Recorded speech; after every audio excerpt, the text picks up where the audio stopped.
dneska sme sa ocitli po Vyhniach na strednom Slovensku. Takže dneska je žiadne zahraničie. Bolo to také maličké kúpalisko. Čo sa týka bazénov, tak hodnotím to ako veľmi dobré. Také nové liatinové bazény, celková kvalita. Dneska bolo to spárno, takže to bolo aj strašne veľa ľudí. Nestiali to ani parkoviská, bohužiaľ. Takže my sme museli tak nejako bokom parkovať.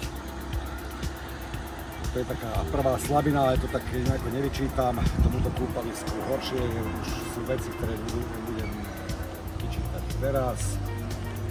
Sociálne zariadenia, 2 záchody na celé toto kúpalisko. Ja si myslím, to je strašne málo. A stravovanie, no bieda, okrem nejakých langošov, čo sa v našom prípade na langoša ani nepodobalo, a nejakých hotdogov, hamburgerov, nič normálne, nejaká jedáleň, nejaký guláš alebo nejaké normálne jedlo, že by si tu človek dal. Bohužiaľ nie, tak to je ako dosť silná výčitka. Troška mi tam chýbali aj stromy, ktoré to nie sú nejaké neznámeho dôvodu boli vyrobané. Človek sa celý deň pečie na slnku. A lehátka mi chýbali, nie sú tu bohužiaľ. No.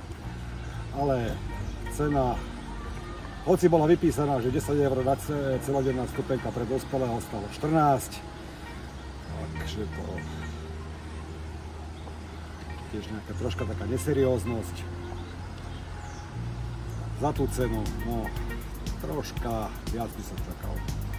No, ale keď sem prídete, názor si urobte sami a sledujte nás. Ďakujeme.